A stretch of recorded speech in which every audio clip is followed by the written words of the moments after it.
구독, 좋아요 부탁드립니다. 여보, 이번이 마지막 기회야.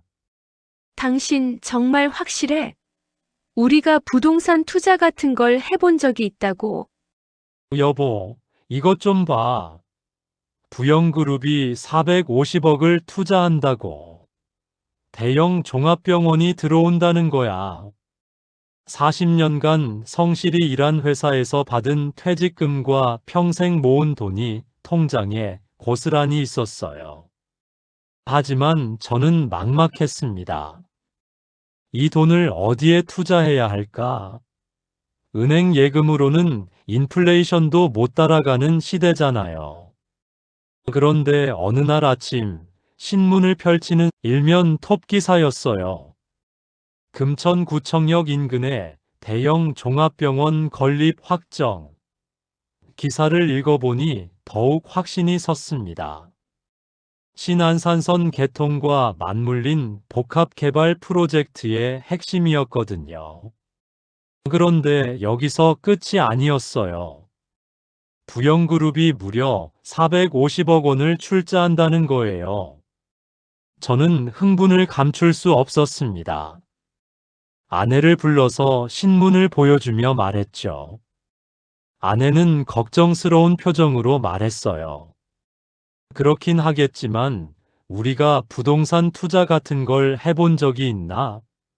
너무 위험하지 않을까? 하지만 저는 확신에 차 있었습니다.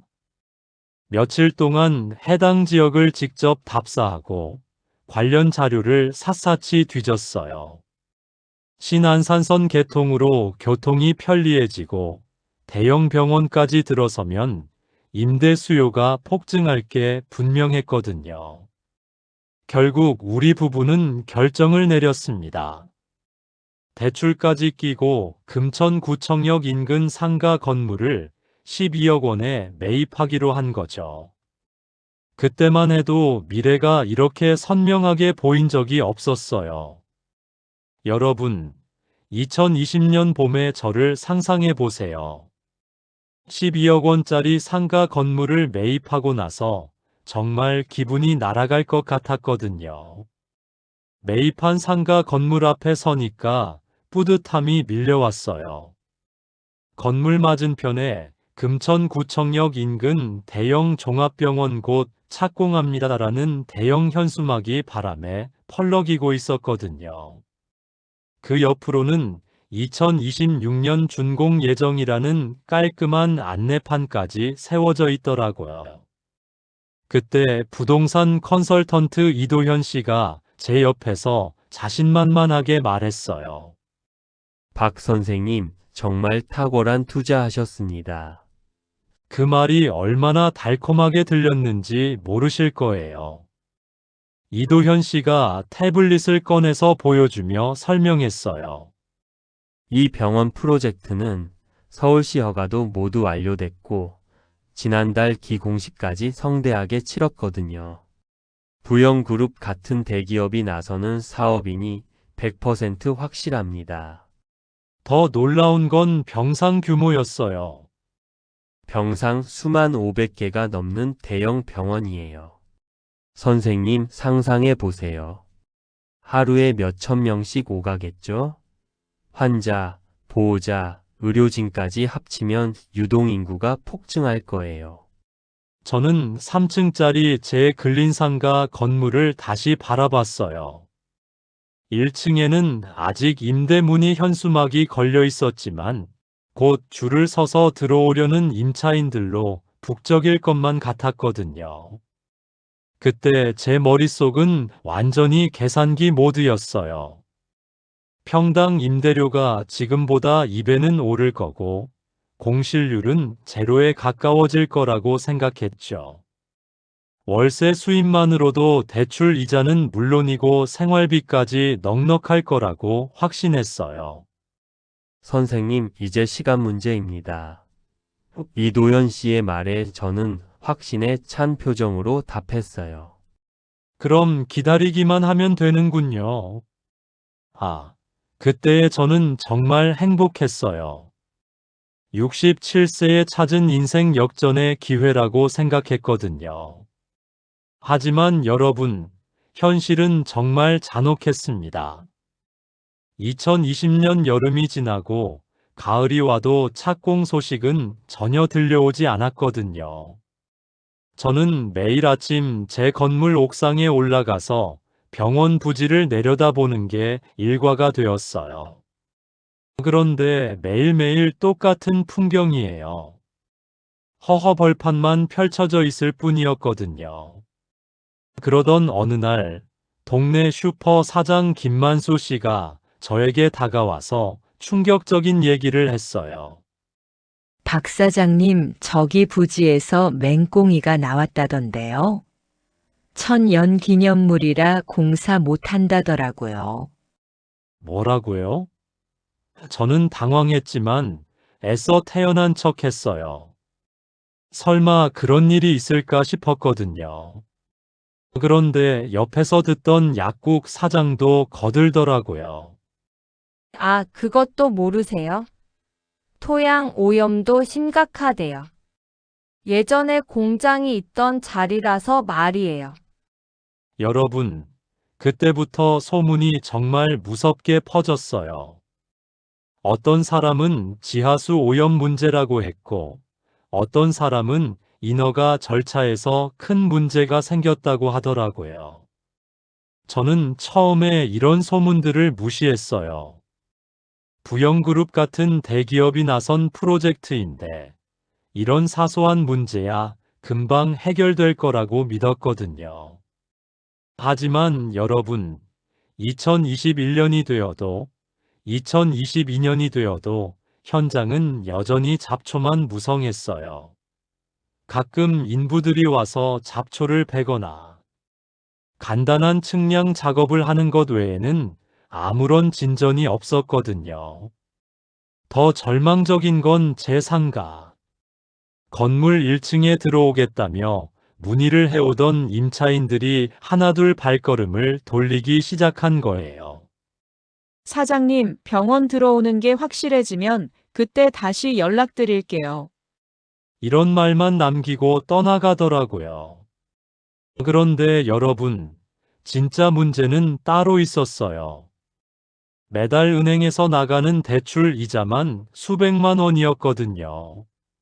상가는 계속 비어 있고, 임대 수입은 턱없이 부족하고, 저는 점점 초조해졌어요.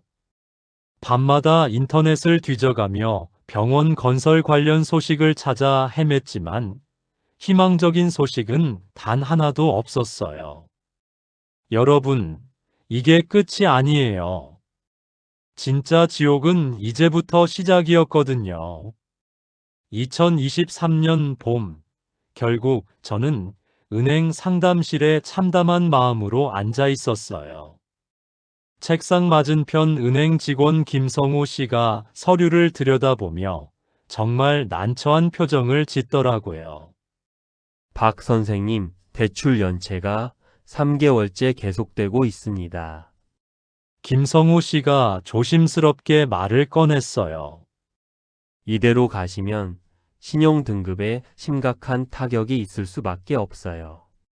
추가 담보로 내놓으실 만한 자산이 있으신가요? 저는 고개를 떨굴 수밖에 없었어요. 추가 담보라. 이미 집도 담보로 잡혀 있는데 더 이상 뭘 내놓겠습니까? 그 순간 제 목소리가 떨리는 걸 느꼈거든요. 그렇다면 월 상환액을 줄이는 대신 대출 기간을 연장하는 방안도 있습니다만.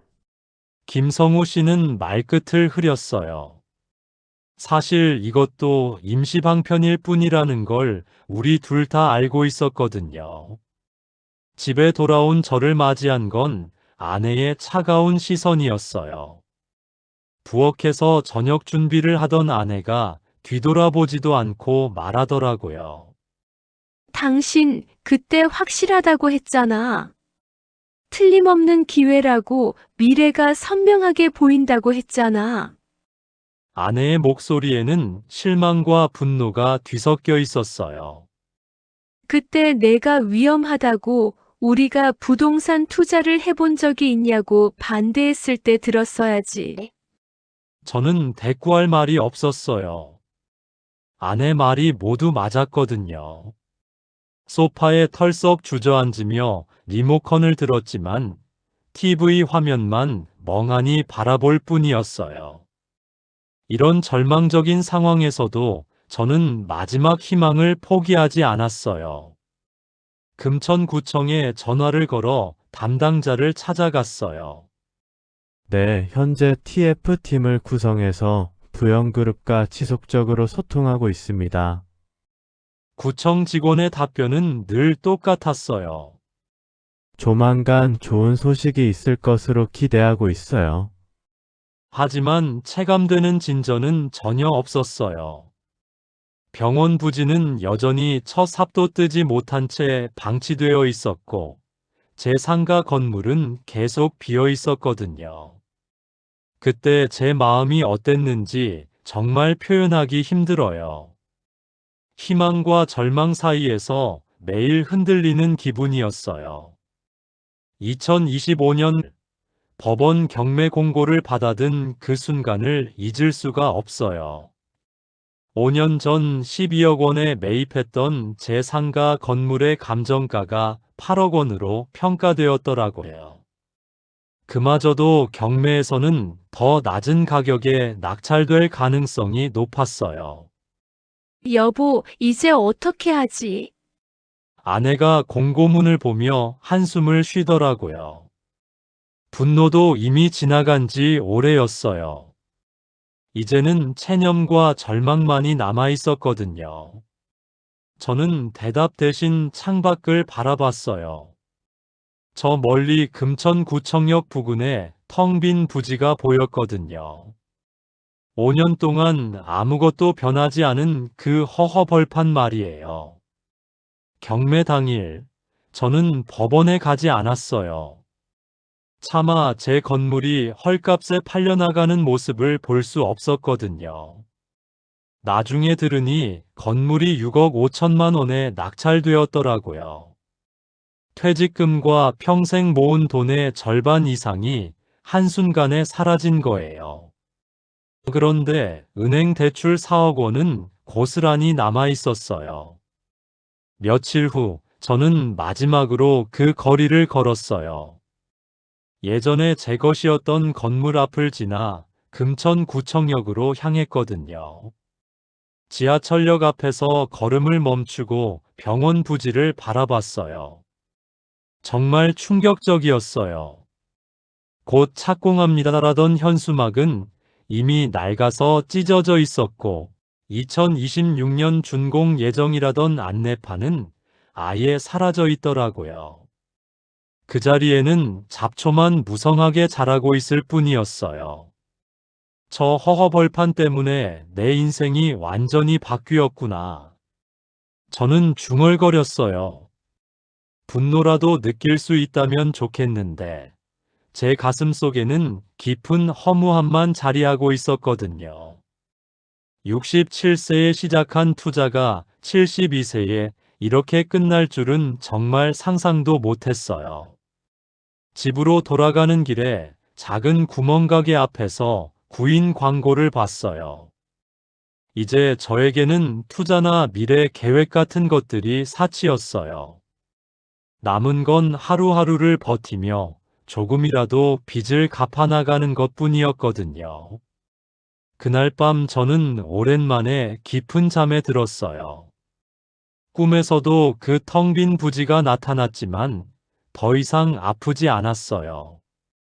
여러분 노후 투자 정말 신중하게 결정하세요. 어려운 이야기 들어주셔서 감사합니다.